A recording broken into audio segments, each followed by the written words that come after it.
90 metre دور javelin پھینکنے میں خاص کیا ہے اور ارشد ندیم کی ریکارڈ تھرو اتنی غیر معمولی کیوں تھی؟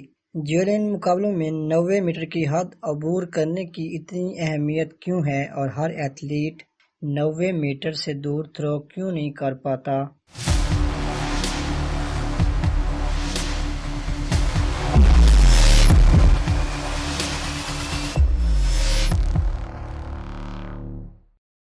جیولن تھرو ایونٹ میں 90 میٹر کا فاصلہ عبور کرنا کسی بھی ایتھلیٹ کے لیے ایک خواب تصور کیا جاتا ہے، اور ایسا اب تک جیولن کی ماڈرن تاریخ میں صرف 24 ایتھلیٹس ہی کر سکے ہیں۔ جیولن تھرو کے بارے میں آج سے چند برس پہلے تک پاکستان میں بہت کم لوگ جانتے تھے، مگر ارشد ندیم کی جانب سے عالمی مقابلوں میں تسلسل کے ساتھ شرکت نے گزشتہ چند برس میں اب اس کھیل میں دلچسپی میں بتدریج اضافہ کر دیا ہے۔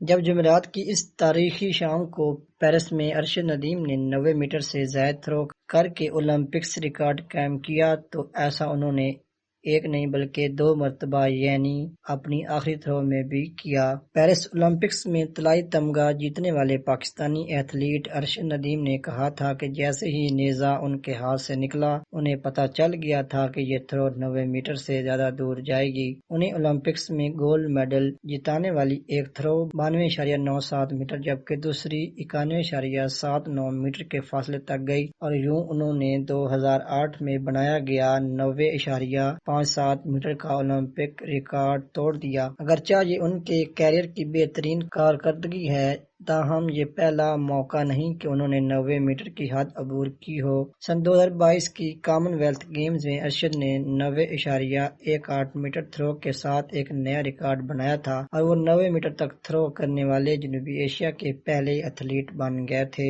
دوسری جانب ان کے حریف انڈیا کے نیرج چوپڑا گزشتہ کئی برسوں سے مسلسل ارشد سے بہتر کارکردگی کا مظاہرہ کرتے آ رہے تھے، لیکن آج تک وہ ایک مرتبہ بھی 90 میٹر تک تھرو نہیں کر پائے۔ 1986 میں جب سے جیولن کو دوبارہ ڈیزائن کیا گیا، تب سے ارشد ندیم سمیت دنیا کے صرف 24 ایتھلیٹس ہی اس 90 میٹر ایلیٹ کلب کا حصہ بن پائے ہیں، جنہوں نے 125 مرتبہ 90 میٹر کی حد پار کی ہے۔ ان میں سے صرف 3 تھروز اولمپکس میں ہوئی ہیں۔ پاکستان میں جیولن کے دوسرے بہترین ایتھلیٹ یاسر سلطان بتاتے ہیں کہ جیولن تھرو میں موسم کا بھی بہت عمل دخل ہوتا ہے۔ اگر ہوا آپ کے حق میں نہیں تو آپ جتنا مرضی زور لگا لیں، جیولن نہیں جائے گا، اور اگر ہوا ساتھ دے تو شاید آپ کا جیولن 10 میٹر اور آگے جا کر گرے گا۔ جیولن کو زمین میں گڑنا ضروری نہیں بلکہ اس کا زمین سے ٹکرا کر وہاں اپنا نشان چھوڑنا کافی سمجھا جاتا ہے۔ جیولن پھینکنے اور اس کے زمین سے ٹکرانے تک ایتھلیٹس کے لیے لازم ہے کہ وہ تھروئنگ آرک یا فاؤل لائن کے عقب میں رہیں۔ اگر کوئی ورلڈ ریکارڈ بنا سکتا ہے تو وہ ارشد ندیم ہیں۔ فیاض حسین بخاری وابڈا میں ارشد ندیم کے کوچ رہ چکے ہیں۔ وہ خود بھی بین الاقوامی ایتھلیٹس مقابلوں میں پاکستان کی نمائندگی کر چکے ہیں، اور انہوں نے 8 سال تک ارشد کی کوچنگ کی۔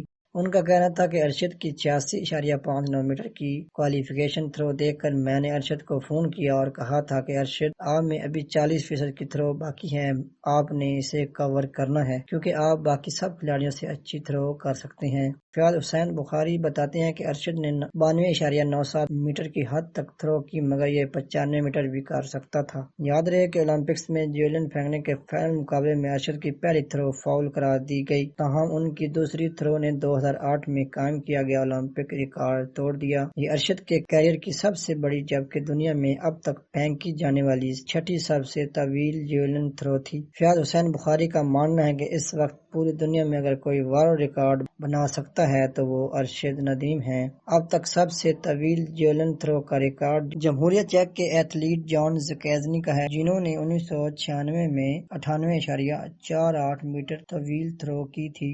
صرف ارشد ہی کیوں ورلڈ ریکارڈ بنا سکتے ہیں؟ رشید احمد ساقی کے مطابق ارشد کا قد، لمبے بازو اور جسمانی ساخت ان کی وہ خصوصیات ہیں جو انہیں دوسرے جیولن تھروز سے منفرد بناتی ہیں۔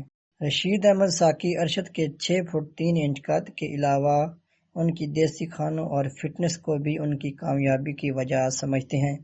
پاکستان میں ارشد ندیم کے بعد جیولن کے دوسرے بہترین ایتھلیٹ یاسر سلطان انہیں قدرتی ٹیلنٹ مانتے ہیں، جن کا لمبا قد، لمبے بازو اور بڑی جسامت انہیں جیولن دور تک پھینکنے میں مدد دیتی ہے۔ چوپڑا نے بہت کوشش کی مگر جب وہ زور لگاتے تو لائن کراس ہو جاتی۔ جیسا کہ ہم نے اوپر آپ کو بتایا کہ دنیا میں ارشد ندیم سمیت آج تک صرف 24 ایتھلیٹس ہی ایسے ہیں جو 90 میٹر کے ایلیٹ کلب میں شامل ہیں۔ باقی ایتھلیٹ اس حد تک کیوں نہیں پہنچ پاتے، خاص کر نیرج چوپڑا جو ارشد سے کہیں بہتر تھرو کرتے آ رہے ہیں، وہ آج تک 90 تک پہنچ بھی نہیں کر پائے۔ اس بارے میں فیاض بخاری کہتے ہیں کہ اس کا سراسر انحصار ٹریننگ، سپیڈ لیول، محنت اور جسمانی ساخت پر ہے۔